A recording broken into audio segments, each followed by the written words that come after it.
all want to create content for our business that educates, entertains, and inspires. And hopefully, it reaches the right people, the folks who you're really dreaming up that will come across your work and truly become genuine followers, hopefully turning into opportunities for the business. Whether it's new sale or networking opportunity or an opportunity for awareness, breaking out from the noise and making that impact can feel impossible. But the truth is, it's actually more possible than you think if you take the time to strategize and make sure your audience knows who you are and what you stand for. You need an angle, a premise, a point of view, or as our next guest, Kristin on the stream likes to call it, a touchstone. In a moment, she's going to break down in her own words what that means, but I'm going to take a quick, simple stab at visually explaining it to set us up. Okay, so imagine you have a big box of Legos. There's a bunch of bricks in there, and you're feeling inspired and ready to build something really cool. But first, you need to decide what you make. The inspiration can only take you so far. You also need to decide exactly what types of pieces to use, the colors, the general shape and size. So you pull out a manual for inspiration. And after some research, you're ready to go and feel that you have all the pieces you need and the angle you want to start building. Because to be honest, you can create all types of things with Legos. Ships, castles, cars, the list goes on and on.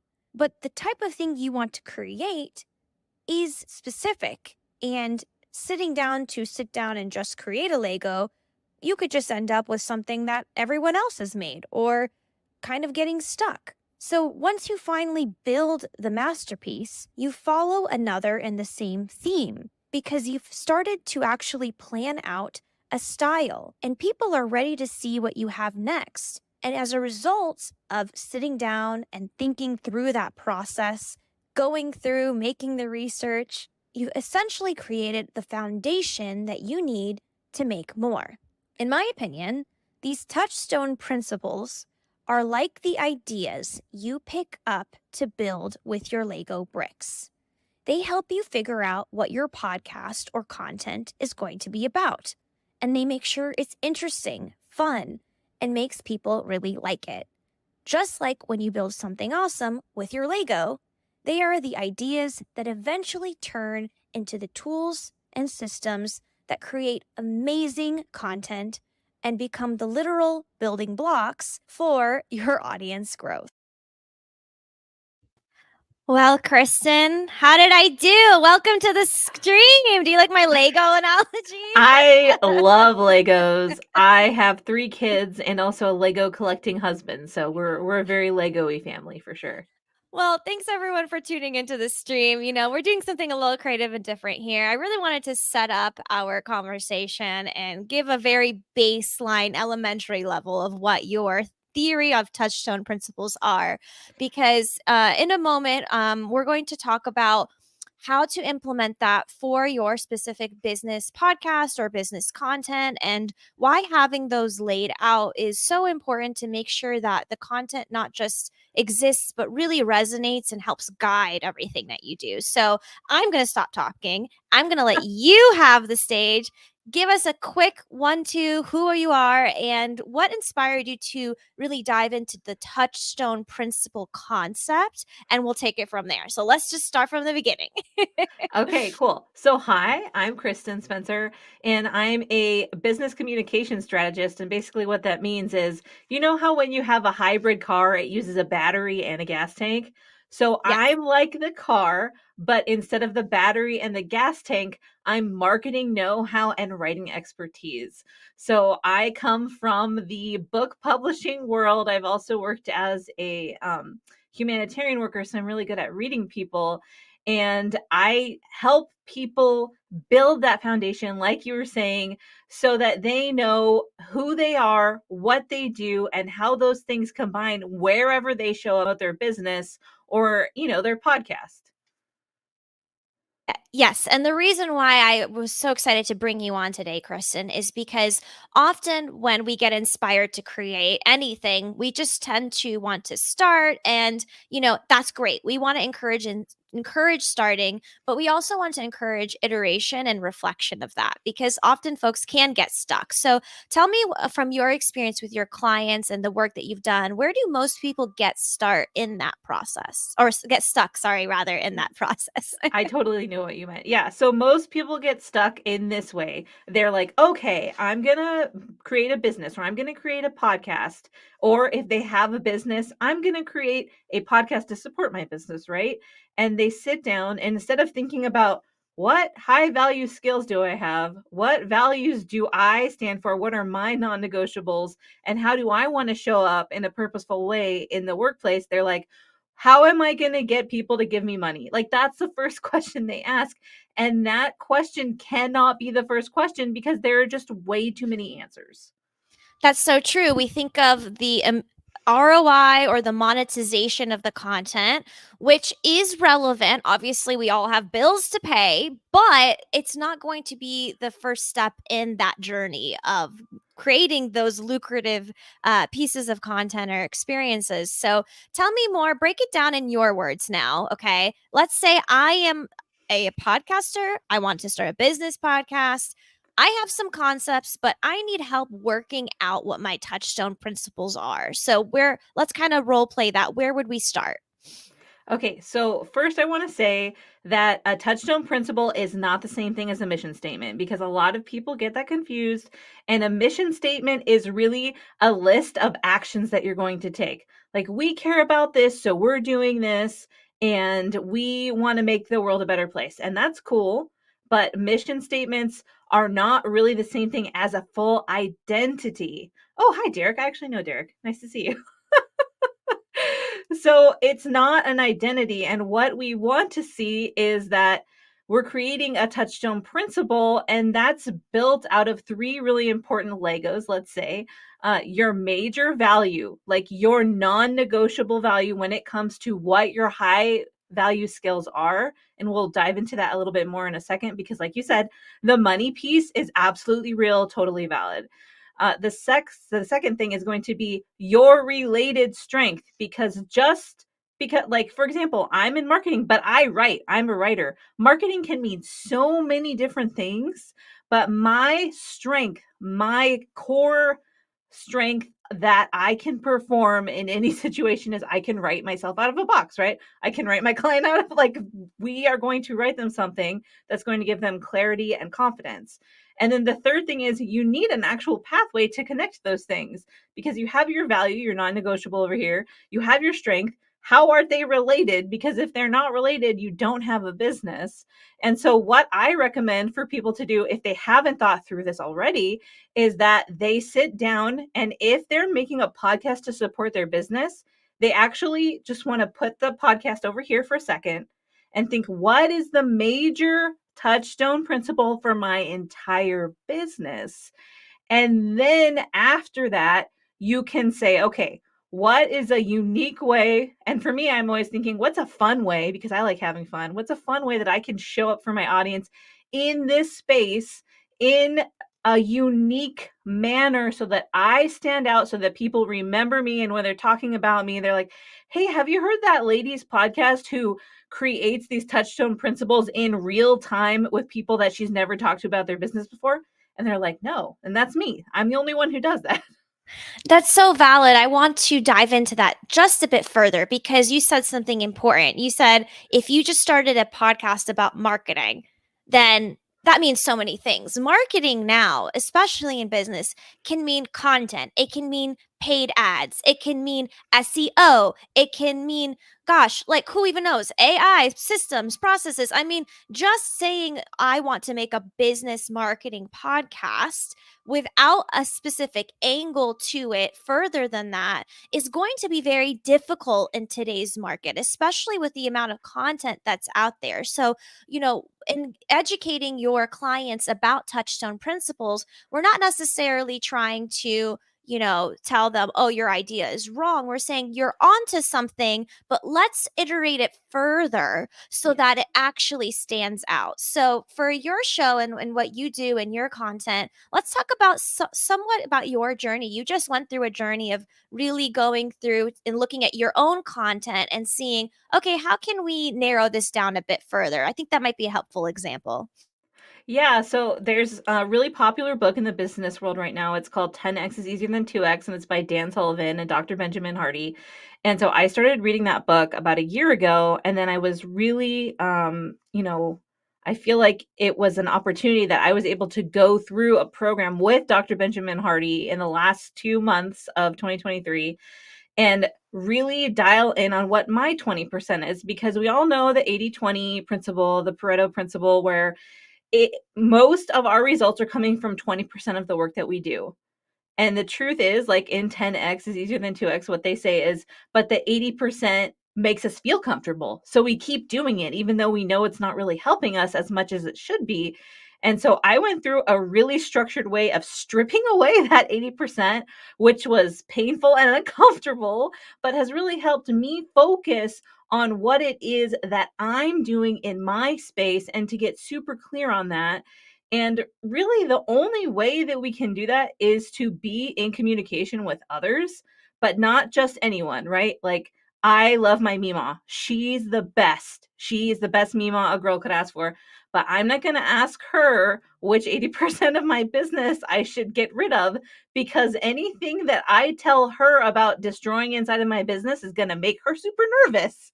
So I'm not going to ask her advice about that. If I want to know how to make the best biscuits and gravy ever, that's who I'm going to go to.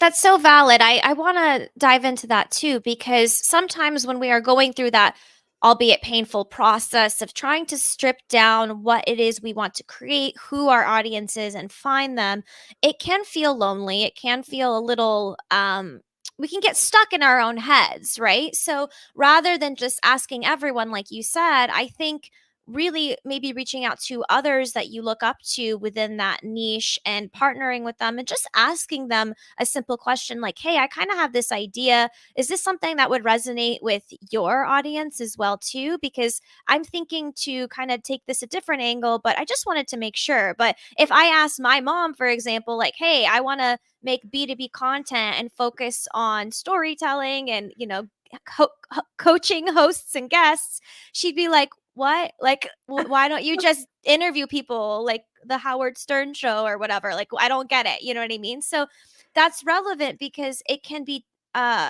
take you off of your path if you're asking the wrong people or if you're creating for the wrong purpose. When what I mean by that is if you're looking at another trend and you're creating and trying to mimic that just because it seems like it works for someone else, it may not work for you because deep down that's not what your core is, right? So I want to dive into that where we're saying, okay, touchstone principles are different than your mission, but they kind of combine and they help bring the rest of it to light. So yeah, let's talk about that bit. Yeah, so I actually have an example that I like to use because the idea of a touchstone principle is pretty abstract. I have my little touchstone principle right here. This is my little beach rock from Athens, Greece. And a touchstone is an old school way of testing metals, actually. So they used to scrape silver and gold across a stone to tell what the quality was. And it also means something that is a reminder for you. So I have this rock on my desk, and when I touch it, I remember that my goal for my company is that we're going to help people get paid what they deserve to do more of what they love to make the world a better place. So we only work with people who are empathetic, who are kind, who have a direction that is going to improve humanity, whether that means they're teaching someone to play a guitar for the first time or helping someone find a co-packer so they can expand their food business, right? So it's an agnostic approach, what we do, but a touchstone principle helps us make those decisions quicker. Is this client a good fit? Yes or no? Is this a marketing strategy we want to try? Yes or no? Will this podcast fit in and serve in our 20% of what we're trying to do? Yes or no? And the touchstone principle tells us that. So here's the example. Um, Women Ignite helps professional women maintain authenticity while advancing in their careers and supporting other women through insightful coaching and emotional support. So the goal is to help professional women maintain authenticity, which is so difficult because of the ambition tax and all the ambition penalty, I should say, and the pink tax and all of those things. But also while they're doing what? While they're advancing in their careers, and then how? Supporting women through insightful coaching and emotional support. So if someone comes along and they say, hey, Google wants to hire you to work with this giant panel of employees, and they're like 80% of them are men. As the Women Ignite company you're looking at, and you're like, that doesn't fit with our touchstone principle. So the answer is going to be no. Or maybe you decide as a group that you actually want to do it more because you know that the 20% of women on that team really need your help and they need you to show up and teach the men how to interact with them in a more professional, healthy way. That's so profound because I'm gonna ask you again to repeat the first part of it. What we're helping with the struggle with the ambition, or to perform, like, say that one more time for me, because So Women Ignite helps professional women maintain authenticity while advancing their careers. that's so specific, but that is impactful because it's not just we're helping women advance in their careers, we're helping women maintain that authenticity to feel that they are able to do that. That is such a great example of a touchstone principle because if I were to now make a podcast, I know what kind of guests I want to have on my show to Yes. help prove that point further or to help explain that point. Maybe I have psychologists on that talk about imposter syndrome, or a successful female entrepreneur that has a family that is trying to fit into both of those roles. Like, that paints a clear picture, and that's the great thing about what you're doing and what we're talking about is all of the questions that you are struggling with and answering for the content that you want to create, and who you want to have on the show, or what events you want to go to, or how you want to promote X, Y, and Z. They all start with this core idea right there. Yeah, definitely. And if you don't have this, it's going to be rough for a number of reasons. One, you aren't sure who you are when you show up, and that creates inconsistency.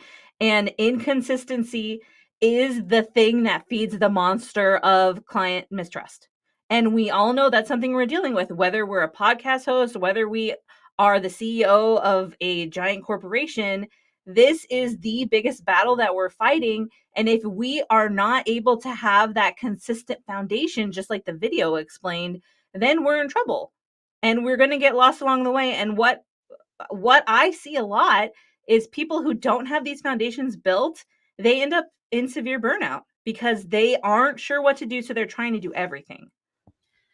This inspires me. I feel like if you're listening to this, you need to know this.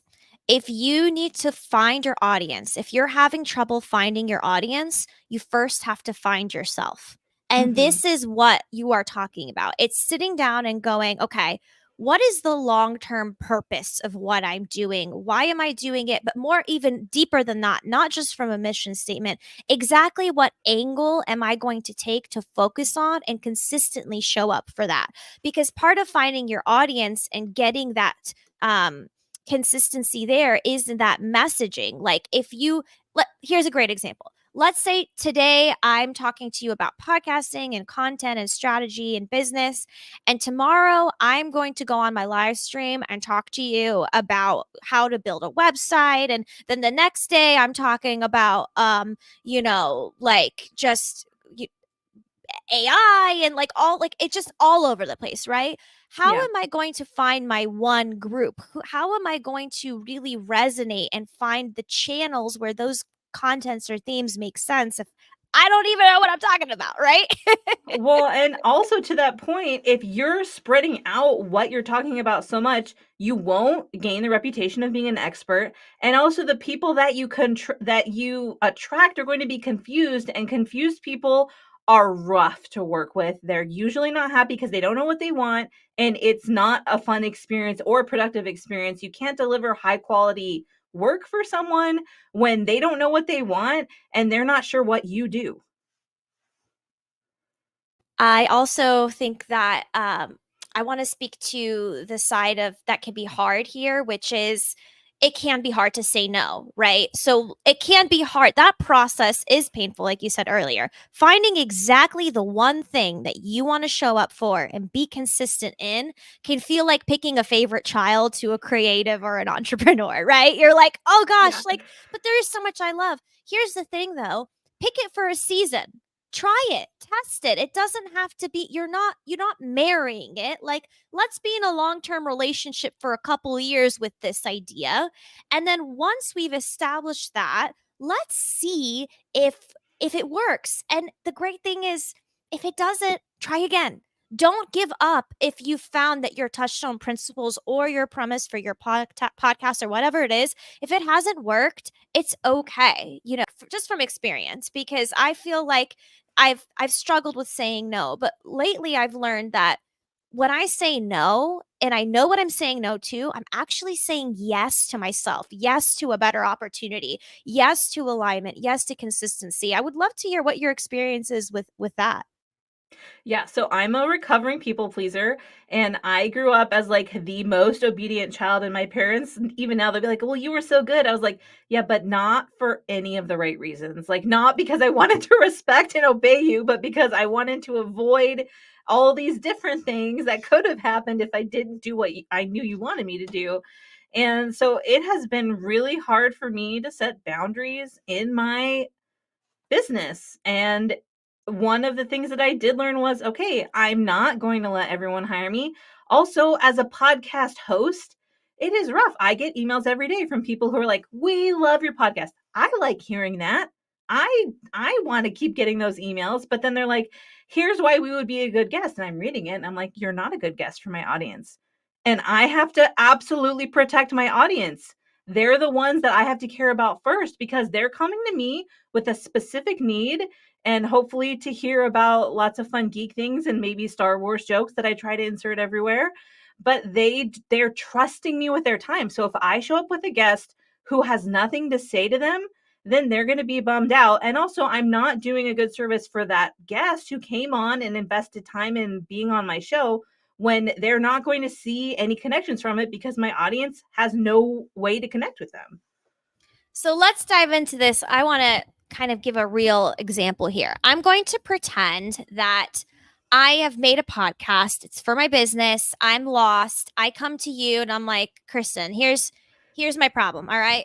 I want to make content focused on helping other women in business better market their content. That's all I know. That's all I got. I come to you and I tell you that. Where does your brain go first? Let's kind of show the audience and work through it together. Yeah. So my first question is, I want to know your story. Why are you so passionate about this? How did you get into it? And then once we talk about that, my brain is trained to go to the offer. What is your high value skill that you love doing? We're not going to talk about anything you don't like doing because there's no point in trying to get you to do that. And we're going to connect your story and what you love with that high value skill. And we're going to come up with a show that makes you super excited when you get out of bed in the morning to record, and you don't have to do it. Right. If you don't love it, you won't do it. So why are you hurting yourself in the process of that? Right. Like, it's Yeah. okay. Like, that's the beauty of the content, is you have control over it. All right. Let's use my theater experience. Let's keep going on this character's journey here. All right. So my name is Kelly. All right. This is a fake person. Okay, guys, this is not real. So I'm Kelly. I've come to Kristin. I've said, all right, yes.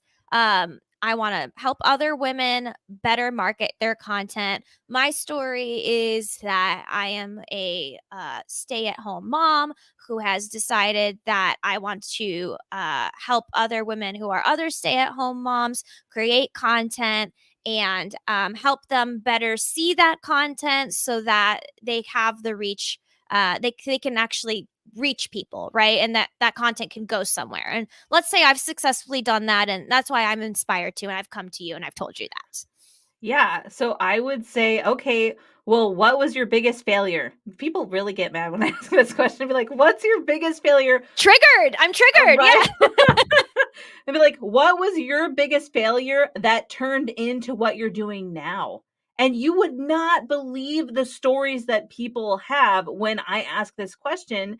And then because of the specific answer, let's just say, Kelly, that you had to become a stay-at-home mom because your child had an autoimmune disease, right? Because that can happen. And so I would say, all right, so what did that journey look like to figuring out how to market yourself while you actually have the physical need of someone else on you, weighing on you? And that's one of the first things that we would talk about to figure out what your touchstone principles are, because there are other moms out there in that situation.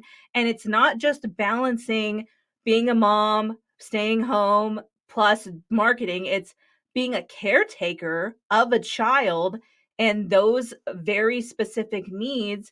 And what lessons did you learn from being a caretaker that make you a better marketer? Because then you have that magic sauce. You have the personal investment, you have the results that you were able to get in that situation, which when people listen to podcasts, you know what they're listening for? They want hope. They want hope. They want inspiration. They want to feel related to. They want to feel heard. And those things cannot be executed if you do not tie into the emotion of what it is you're doing. So I love that you said that. And also, shout out to Derek. He says, failure is my superpower. Love that mindset. Yes. And it really is, because everything that you have tried and have not succeeded at for whatever reason turns into another point in your story where hopefully you have that opportunity to connect with somebody else. So, and one more thing about this. So, here's what stood out to me about your example. When we are talking to Kelly, who is the mom, stay at home mom, who's built a successful business, now wants to teach other moms how to market and create content that has reach, right? You Yeah. could have taken the tactical approach. You could have started saying, oh, well, you should talk about Instagram and like the algorithm and like how to create said content. You didn't go there. You started way at the beginning with the emotion of what it is that person felt, how they did or did not achieve the thing, and then started to build that touchstone principle from there, which is every great story has emotion to it. You're not going to find an audience if your content is lifeless. And infusing emotion and finding that is so important. So let's do another quick example because I'm so hyped up on this right now. Okay. I'm just so excited. Okay. Let's say let's take it a little more let's take it more corporate. All right, Okay. my name is Kyle. I don't know what Kyle, guys, this is all example, so let's just not get in our feels about it. All right, let's say my name is Kyle, and for a really long time I worked at a corporate company. Okay, now I've decided after working at a corporate company as a marketer, I've started my own business and I want to take what I've learned from my corporate marketing experience to teach other folks about marketing and grow their business, right? That's all I got. I came to you. That's all I gave you, Kristin. My name's Okay. Kyle. That's all I know. Where are we starting? So, first, I would want to know who you really are passionate about working with, because the way that we can interpret and filter corporate experience has to be treated carefully when we're dealing with like a solopreneur or something like that, right? Because I do corporate consulting. It's not the same. If I talk to you, read about your podcast, it is not the same as when I go advise a corporation who's making 300 million a year in revenue, right? So the situations are going to be different. So I want to know, Kyle, what are you really passionate about? Where do you want to show up every day? And what out of your high value skill can we take out and distill so that you can help those people that you're passionate about? And normally, when Kyle is sharing with me about the person he really wants to help, he's going to tell me what he's passionate about. There's going to be a story in there, and he's also going to be communicating to me what his strengths and weaknesses are. So I'm listening for all of that because I want to set Kyle up to succeed. And so I need to know all that information. And then I'm processing it through my brain, which is my amazing, flesh computer, right? We love your And brain. we love the brain. And I'm thinking about people I know who need Kyle's help and what pain they're in right now so that Kyle can help them. and he's actually going through a painful situation, in that he's Mm. left his corporate job. Whether or not it was on good terms, that transition is still painful. So we can even channel that and create what I call emotional imagery, which is a term that I adapted from my life back in the literature world as a fiction editor. But so that we can mirror that emotion to the people who most need his help, who he most loves helping. Hmm. Let's say I'm being a little, I'm lost, so I'm being a little difficult. I'm just saying, well, Kristen, like, I want to help people. Like, I just want to interview a bunch of people about marketing, and they're going to come on my show because I just want to make a podcast. I want to talk about marketing, and we're just going to talk about it, and we're going to talk about things that are great and things that aren't great, and, just talk to a bunch of people that want to do that. Where do you help me get out of that thought process? How do we get unstuck Yeah. in the loop? I mean, so what I would do is, one of the things that I do is I use storytelling, since I'm a storyteller. And I'll be like, okay, I understand that you want to be super vague about your podcast right now. And while I don't agree, I would love for you to help me with the story. Can you please tell me about the last person you helped and what you helped them with? Because that's going to zero in things for them, and they're going to realize, wait a minute, I don't want to talk about everything. I want to talk about these cool wins that I'm getting for people in their real life. And if they're so new that they don't have any wins yet, I'm going to make them go back. Okay, what in your corporate job did you do really well last? And let's talk about that project. That's so important and helpful because it happens all the time. I have people that come to me and they're in that phase. They're just like, "Hey, like I just want to make a business podcast about marketing." And I'm like, "Well, tell me more." But the way you actually ask those questions are more helpful than me going, "Tell me more," right? You're saying, "What was the last person?" You said, "What was the last person that you helped well?" Or if you don't remember that in your last position, what was a win that you had? Like, kinda starting from there, right? Right, because and I mean, that's when their faces light up, right? Because they're like, Right. I did something good. And you're like, yes, we want to keep that feeling going, but we can't do something good for you as you're starting in this podcast or business or whatever if you aren't sure who you are showing up as. And when you're showing up as marketing umbrella person, that's Mhm. impossible. There's too many things you could do. I would much rather listen to a show that's about marketing and fandoms, the Jeep and the rubber duck, right? Like, that sounds amazing. And that's the whole Right, thing. So right, someone, and feel free to take that show. You can do it. go ahead, free idea. I do want to kind of speak to that a little bit because there are a couple ways to go about it. You could be hyper niche and do super well with that, and but you could also, if you do, this is my opinion. Tell me if I'm wrong. If you want to have a general show, you need to have a unique twist to it in some way. So, for example, there's a show that I like to watch on YouTube.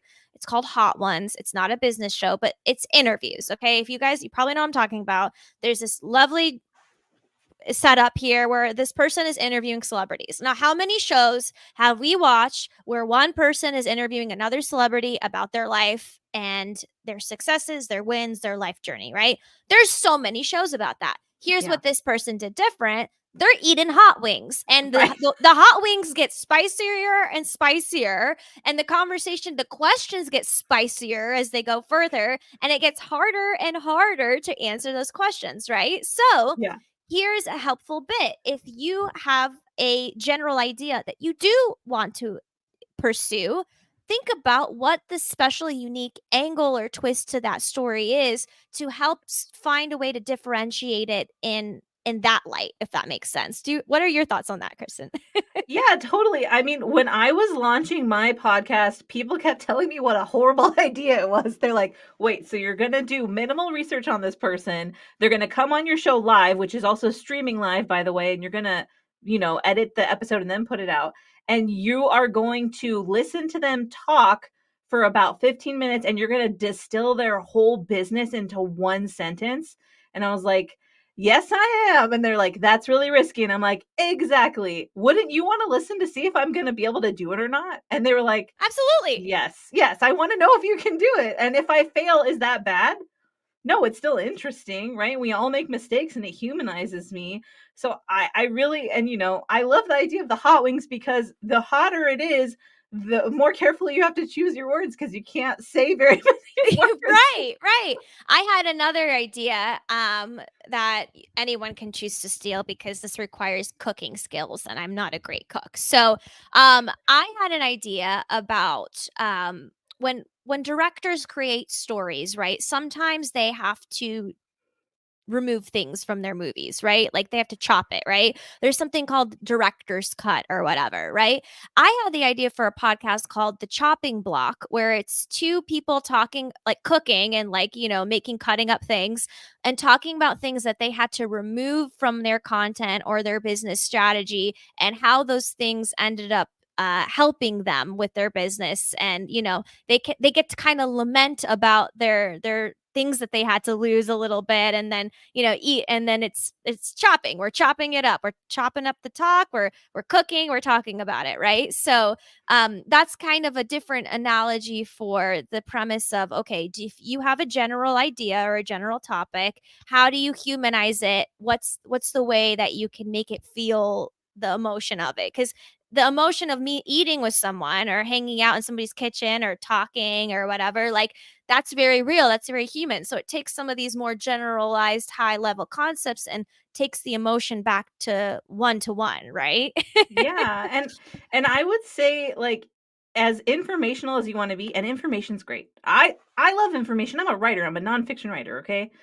But any information you have that can be connected to and increase the relatability through storytelling, and it has to be a strategic story. The story has to match the thing you're teaching, or else people are like, what just happened?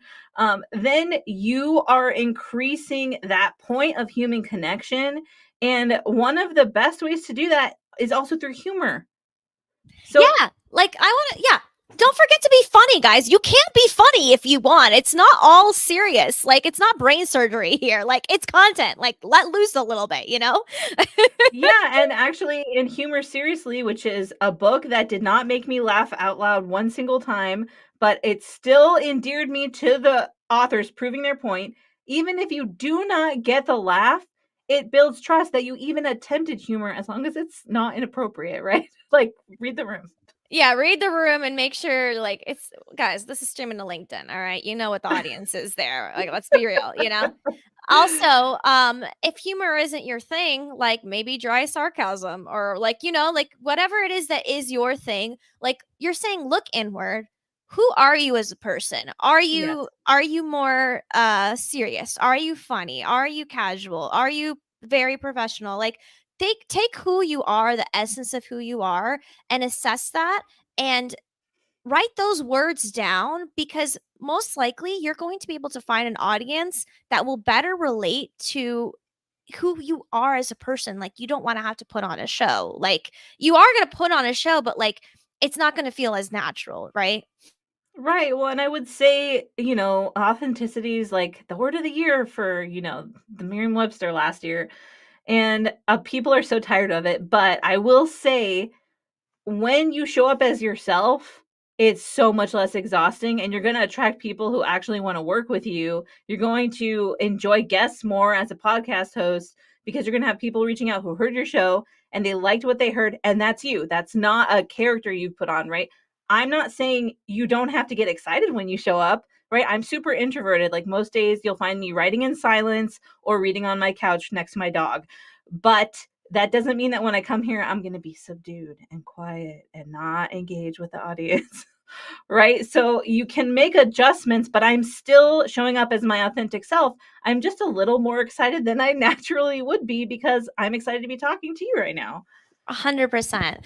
So let's say I wanted to get out my workbook for a second here, and I wanted to kind of brainstorm the premise of what I'm doing. Okay, if someone has, okay, they've gotten to the point where they know who they are, they know their mission or their purpose or their long-term goal, right? And they kind of mapped out their little bubbles of what niches or places they want to speak to.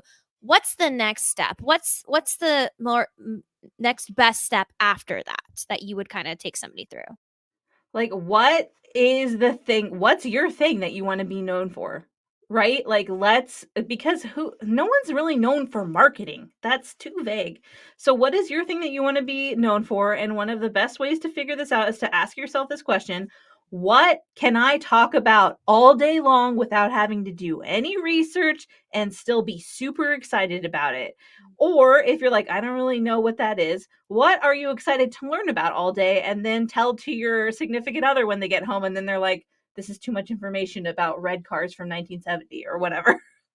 Well, that's so true because for me, this is our live stream where we all kind of hang out and talk shop about, content or strategy or all of that. But for my podcast, my actual podcast, Bippity Boppity Business, that is the show where I could go to the cashier clerk at any grocery store and talk their ear off for God knows how long without any consent or reasoning about Disney and business and branding and storytelling and all those things.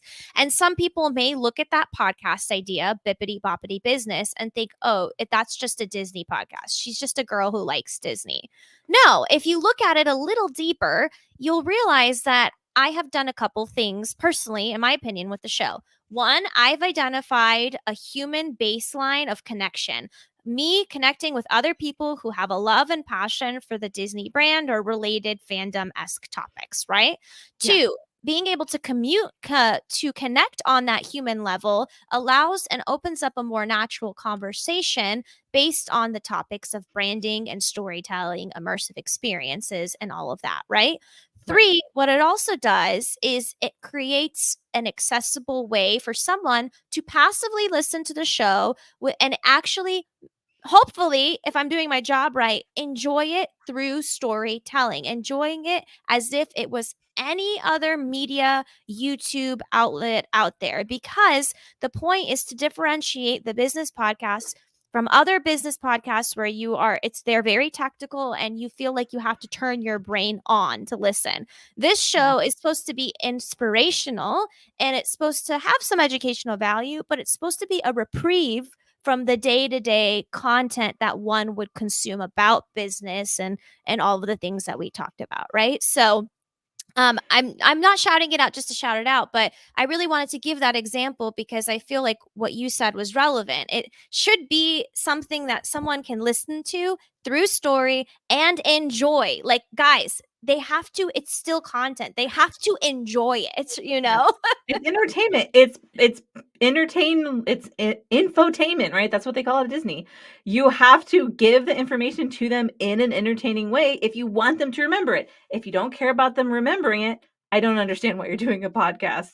Yes, yes. If you don't want to be memorable, you just and that might not be intentional, but that can be what happens if your show is not positioned in a way where it connects those things. So another example would be sports, right? Sports is a I'm a theater kid, so I'm making it sound like a very generalized term, like, oh, do you like the sports? But what I'm trying to say is I know that is a thing that is commonly shared between people that they enjoy and they like. So when you're looking at your content, when you're looking at your audience, you cannot only think about what your audience wants to learn, you need to think about who your audience is. What do they like to listen to? Where do they like to go? Really get into the mind of that individual and personify the content in a way that will relate to that person. Tell me about some of your experience with that.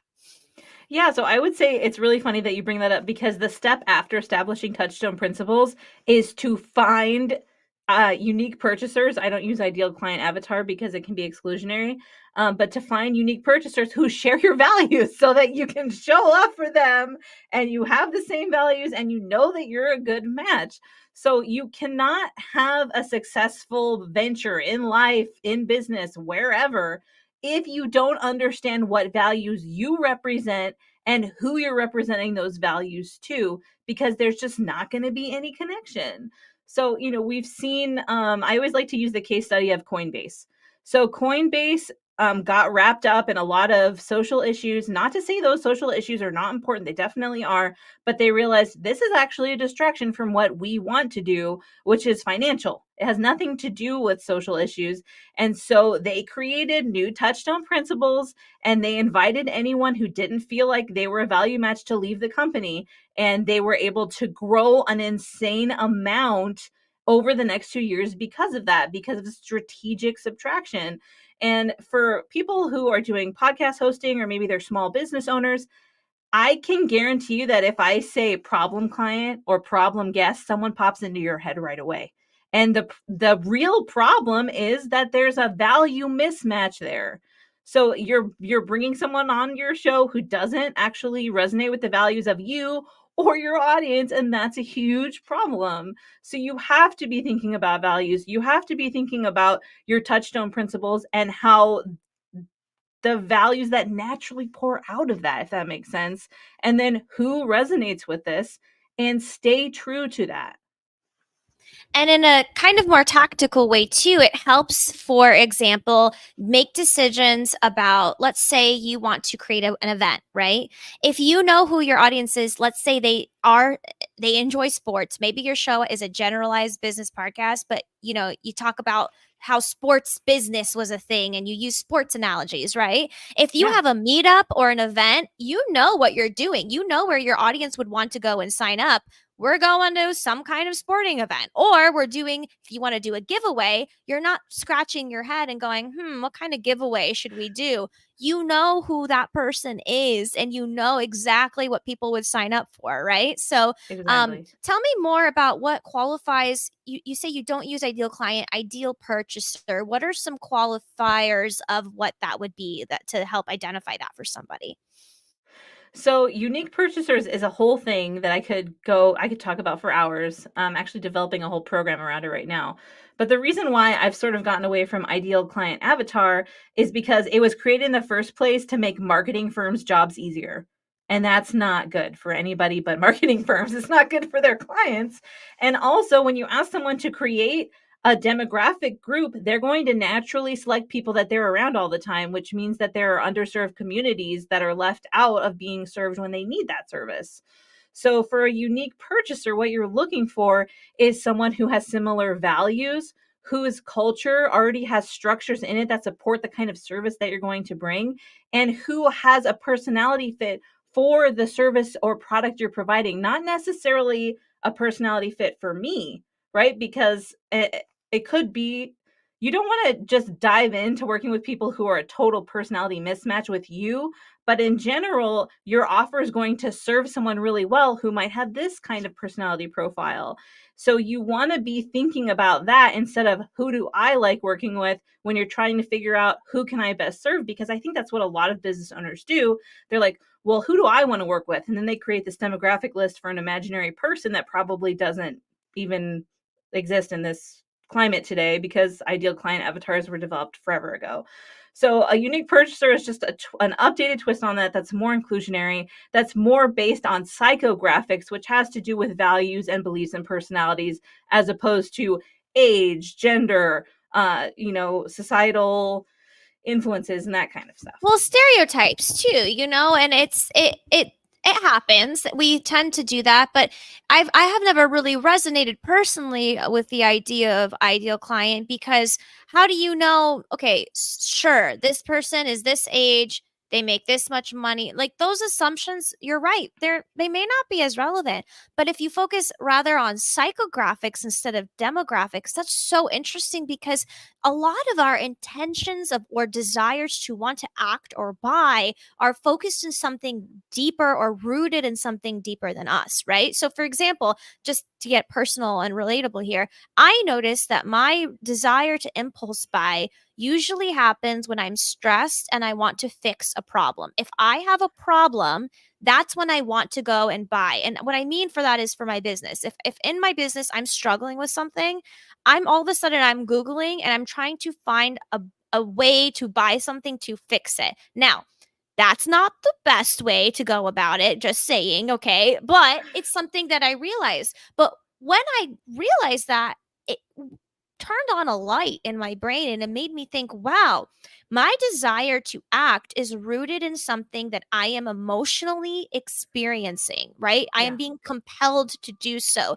Now, I am not the traditional demographic for my age. I'm 28 years old. I am a daughter of immigrants. I'm Middle Eastern.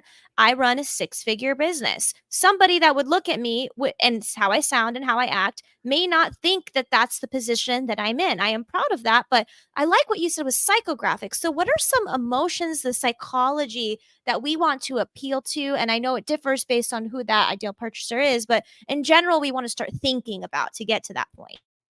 Yeah, so I'm just going to take a second to point out the fact that there are two different kinds of psychographics that people think about in the business world. One is called segmented psychographics, and giant corporations use it. And it's really expensive to do because the information that they need to get in order to do segmented psychographics it comes at a premium. So that's not what I'm talking about. I'm talking about general psychographics.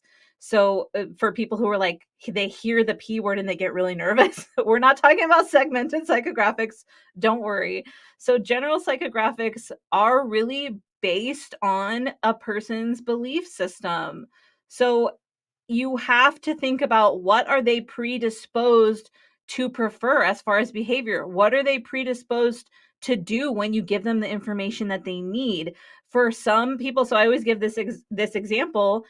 There's 5 different characteristic scales that I use to help people work through what kind of personality that their unique purchaser has based on psychographics. But on one of the 5 scales is nervousness. And I'm like, you might think nervousness is bad, but do you know who nervousness is perfect for? Insurance companies. They need someone who's a little nervous to invest with them, and they're going to have a lot easier time getting those yearly premiums and doing any like direct contact with them, because that person is tending toward nervousness. They want to know they're covered.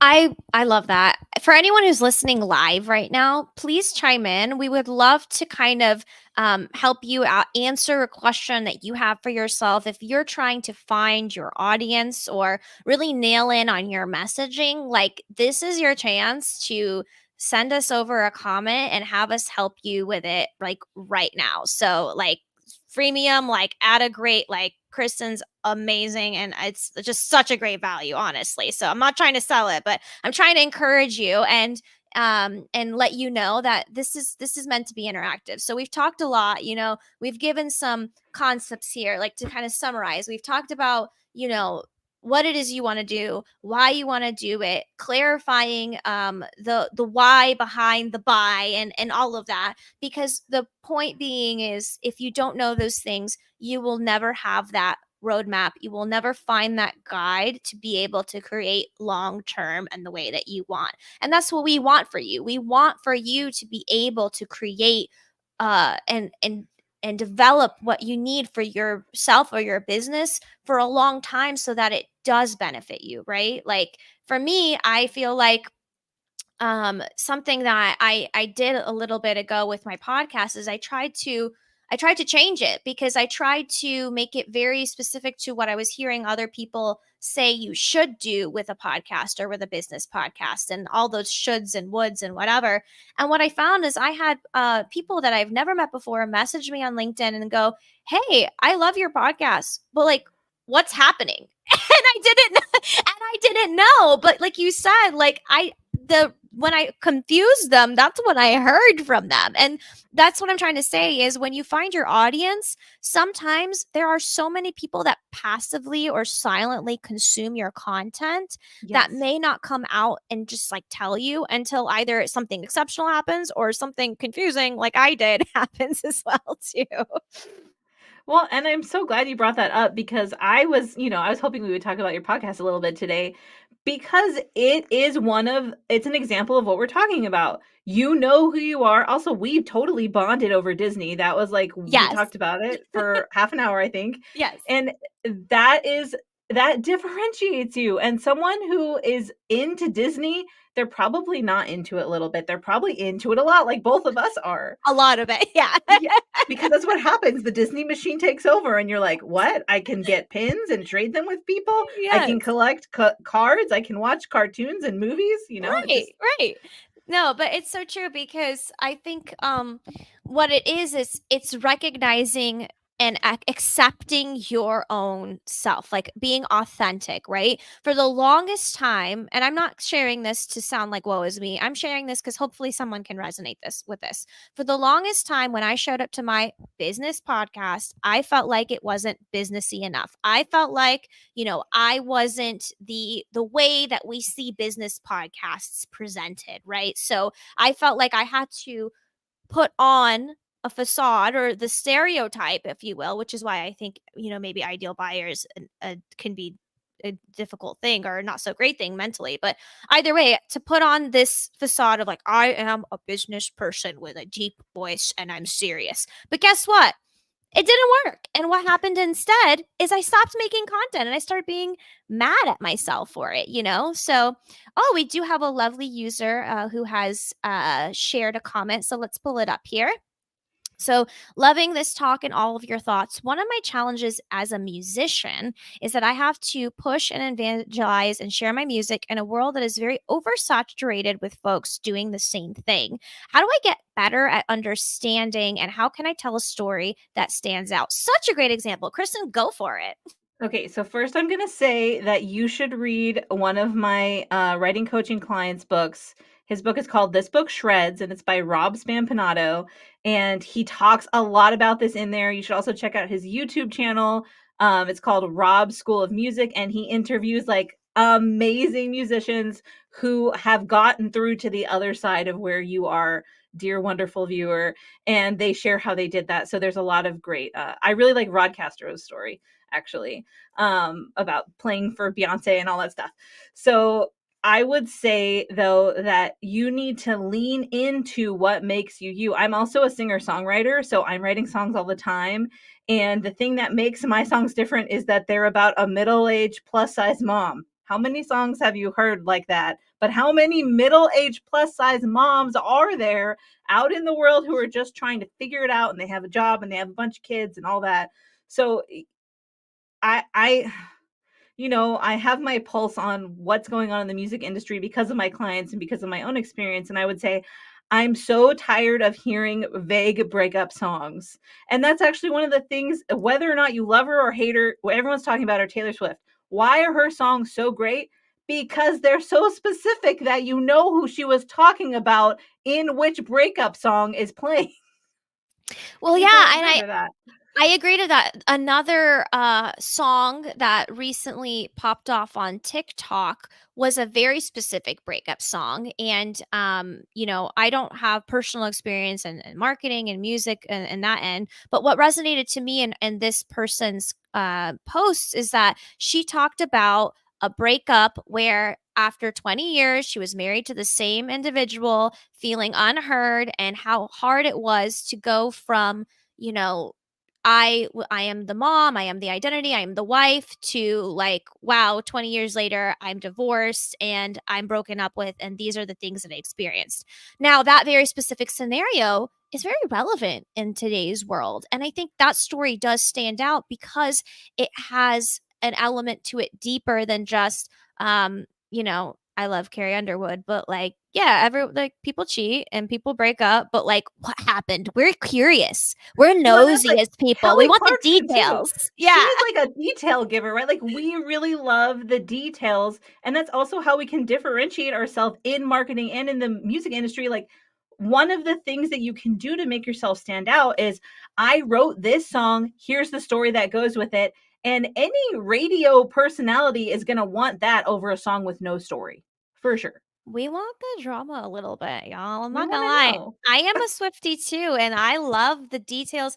The way that also, I would argue that Taylor Swift is also one of the best marketers of all time. Okay. She's so Like, great. Yeah. we could do a whole segment, like kind of fan on little stream Yes, on that separately and like hyper analyze that. for But sure. what you said is right. What she does is she takes something that this is Touchstone Principles, something that she personally experiences, something that she has gone through. She thinks about that experience, then she thinks about the emotion behind that experience, and then one step further, who is the potential listener that might resonate with that scenario, and then crafts a story. The difference Yep. between saying like, "Hey, I have a new song, check it out," and you're driving in a car and saying like, man, like I I just went through an entire like, you know, life awakening, and I realized that I don't actually want to date anyone anymore. Maybe I want to be single forever, and here's why, and here's what happened to me. Like, guys, give us the story. We want the details. We're nosy. We love that stuff. Well, and that's what makes it relatable because humanity is complex as a species. We have all these emotions, we have all these things, and music is a way for us to display that. And of course, like if I'm going to be super specific about telling a story, I would say utilize the bridge section of your song. And so many people are not doing bridges anymore. Like bridges are storytelling gold opportunity. Like make the bridge stand out from the rest of the song and make it like drill into the brains of the person who's listening. I feel like if you're listening and you're resonating with any of this, you need to touch base with Kristen and ask more, because listen, this is I'm interested. I need to know what you come up with later. So follow up with us and let us know. So thank you so much for that comment. We really appreciate it. Definitely. All Keep right. going. Keep going. That's the thing, is keep going. You'll I always like to say, every experience that I go through, every mistake that I make is just another little plot twist to the story of life, and that then we get more content out of it, right? So That's like right. if you're going something through something hard, just laugh it off and be like, okay, that's gonna be great content one day. I'm just kidding, but I'm also not, a little bit. um that's what I tell myself. Okay, so I think we might be out of time for our chat today. Clearly, Kristen and I could hang out for hours and talk about any of this stuff. So we don't want to inundate you with everything. But really, if we want to leave everyone with one big takeaway here, if they don't get anything out of this conversation, what's the one thing you want them to get out of it as they go about their day and leave us today? I would say take your time and give yourself space to think about this because it's an important decision and everyone wants this instant gratification and rush rush rush. Having to make a quiet pivot after making this kind of mistake where you've pigeonholed yourself into something you don't like is painful and it doesn't need to happen. If you do end up needing to pivot, pivot loud so people understand what's happening, but take that initial time. I have a thinking chair. I sit in that chair and I don't do anything but think. And that's one of the best investments I've ever made. Well, you heard it here first. Find yourself a thinking chair. No, that's not the takeaway. I didn't mean to undermine that. No, but it's I'm joking. No, but what I really mean is it's true. Like, you have time. That's what I got out of that is breathe. You have time. Focus on what it is you want to do, because the more you think about it and the more you reflect on it, the better it'll be later. And I mean, there's so many experience examples of people who took a very long time, but they finally found it and then they did it. At any point in your career, you can sit down and you can go through this process and you can find your audience and you can create. It's never too late, basically. So hopefully we reignited a little fire in you. Shout out, reignite me. And if you have any questions on really diving into what your touchstone principles are, or really working through this messaging, Kristen, how can folks best connect with you? So I hang out on LinkedIn. I really only hang out on LinkedIn.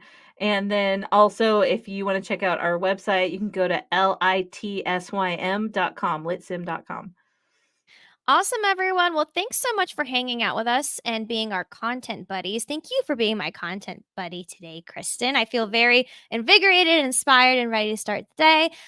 Make sure to hang out with us for another stream, folks. I'm going to be doing these on Thursdays, whether I have a guest or not. I would love, if I don't have a guest, for you guys to just come by and we can talk content together, right? Like, help me out here, you know? Anyways, hope you guys have a great day, and we'll talk soon.